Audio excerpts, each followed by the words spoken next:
আসসালামু আলাইকুম, আশা করি সবাই ভালো আছেন। আজকে আবার ওই মাঠাওয়ালা ভাইয়ের সাথে দেখা।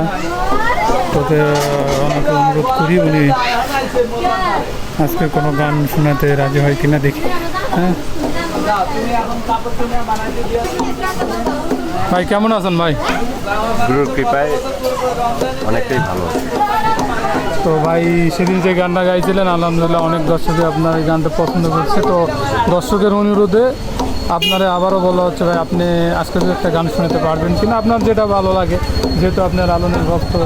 যদি লালনের গানও হোক বা অন্য কোনো গান, যে কোনো গান আপনি শুনে দেবেন আপনার পছন্দের যেটা। আমি আসলে হ্যাঁ ভাই, যে কোনো একটা আপনার ভালো লাগবে যেটা, ওটাই বলতে পারেন, সমস্যা নেই। তো আমি অনেক গানই শুনেছি চলার পথে, সচরাচর এই বাক্যটি শোনা যায়। তো সে বাক্যটি অচিন পাখি লালন সাইজির এই বইটিতে এই বাক্যগুলো আমি দেখতে পাই। তার মধ্যে আমার এই বাক্যগুলো খুবই ভালো লাগে, অচিন পাখিগুলো। তো আমি সকলের কাছে শুভ কামনা চাই, আমার ভুল ত্রুটি মার্জনীয়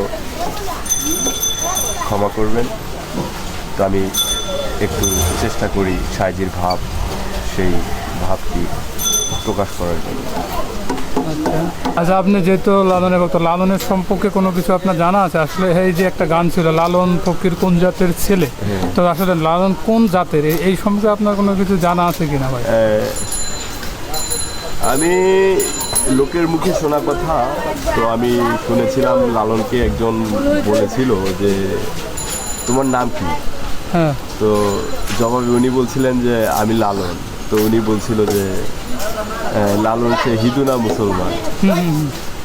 তো উনি বলেছিল যে আসলে মানুষ, সবার উপরে মানুষ, মানুষ সত্য তাহার উপরে নয় না। আচ্ছা, এর মধ্যে তাহলে আমি আরেকটা জিনিস আপনার অ্যাড করে দেই, সেটা হচ্ছে লালন যেটা মূলত হিন্দু ঘরে জন্মগ্রহণ করে। তো আচ্ছা, পরবর্তীতে উনি আগে কিন্তু ওই যে মানে বসন্ত রোগ ওরা বলতো, এটা পক্স রোগ, পক্স কয়ে এখন বসন্ত। তো এই রোগ হওয়ার কারণে অনেকে নদীতে ভাইসা দিত।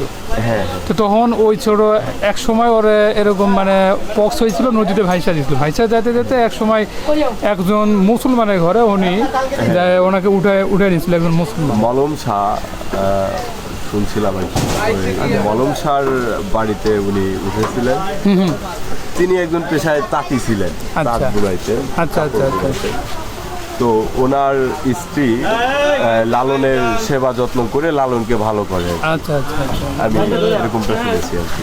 আচ্ছা, উনি ছিলেন কিন্তু মুসলিম। হ্যাঁ, উনি ছিলেন মুসলিম। তো তখন ওনার মুসলমানের ঘরে এতদিন থাকার কারণে পরবর্তীতে অনেক দিন পরে সুস্থ হওয়ার পরে যখন আবার সমাজে চলে এসেছে, তো তখন হিন্দুরা তাকে আর সেভাবে নেয়নি।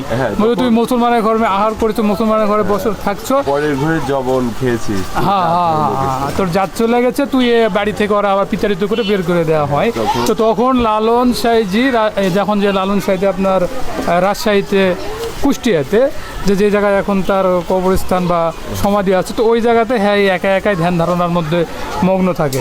তো ওই সময় সে লালন যে গান গাইছিল যে আসলে লালন ফকির কোন জাতের ছেলে, আসলে মানুষ হিসেবে সে মানুষ, সেখানে ধর্ম কোন ধর্মের বড় এটা মূল করে দেখা উচিত না। তো এই হচ্ছে আর কি লালনের, হয়তো আপনি জানেন, আপনি যেহেতু লালনের ভক্ত, আপনার জানার কথা। যেদিন হিন্দু মুসলমান বৌদ্ধ আর খ্রিস্টান জাতি গোত্র নাহি রবে, এমন মানব সমাজ কবে গো সৃজন হবে।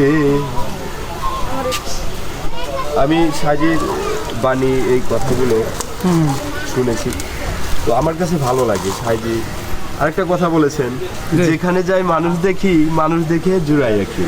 তো সর্বোত্তম মানুষ, হ্যাঁ, মানুষকে নিয়েই সে কথা বলতেন, কথায় কথায় সুরে সুরে এই বাক্যগুলো বলতেন।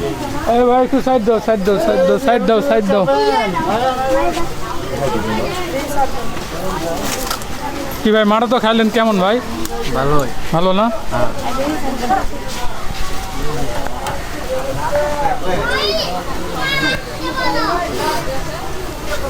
সাইজির আরেকটা বাণী আমি শুনেছি, ফকিরি করবি খ্যাপা কোন রাগে, ফকিরি করবি খ্যাপা কোন রাগে, আছে হিন্দু মুসলমান দুই ভাগে, ফকিরি করবি খ্যাপা কোন রাগে, বেস্তের আশায় মুমিনগণ স্বর্গেতে দেয় হিন্দুরা মন, ব্যস্ত দোজক ব্যস্ত স্বর্গ সমান অটল, ব্যস্ত স্বর্গ সমান অটল, কারবাতা ভালো লাগে। মানে উনি বলছে যে ভেস্ত স্বর্গ সমান অটল, যদি কেউ ভেস্তে যাইতে চায় তাহলে তাকে ভেস্তের কর্ম দুনিয়াতে করে যেতে হবে। হ্যাঁ, তো দুনিয়াতে যদি সে ভেস্তের কর্মগুলো করে তাহলে আখিরাত পরকাল আমাদের ভেস্তের সমান। তো হিন্দুদের মধ্যে বলে হলো স্বর্গ, তো স্বর্গে যারা যেতে চায় অবশ্যই তাকে স্বর্গের কর্ম দুনিয়াতেই করে যেতে হবে। হ্যাঁ, তা তো অবশ্যই। তারপরে সে স্বর্গ পাবে। যিনি ব্যস্তবাসী তাকে জলে স্থলে আকাশ পাতালে যেখানেই সে থাকুক না কেন সে যেন ভেস্তেই থাকে, আল্লাহ পাক তাকে ভেস্তের মধ্যেই রাখেন। আচ্ছা, ঠিক আছে ভাই, ভালো লাগলো। ঠিক আছে, আপনার শুভকামনা করি, আপনি ভালো থাকেন। আশীর্বাদ করবেন, ভুল ত্রুটি মার্জনীয়, মানুষ মাত্রই ভুল, এর ঊর্ধ্বে নয়, তো আমাকে ক্ষমা দৃষ্টিতে দেখবেন। ঠিক আছে, জয় গুরু। আচ্ছা ভাই, আল্লাহ হাফেজ। আল্লাহ হাফেজ, আল্লাহ হাফেজ। সবাই ভালো থাকবেন। আজকের মতো ভিডিওটা এ পর্যন্তই। আল্লাহ হাফেজ। সবাইকে ধন্যবাদ যারা যারা কষ্ট করে ভিডিওটি দেখলেন। আল্লাহ হাফেজ।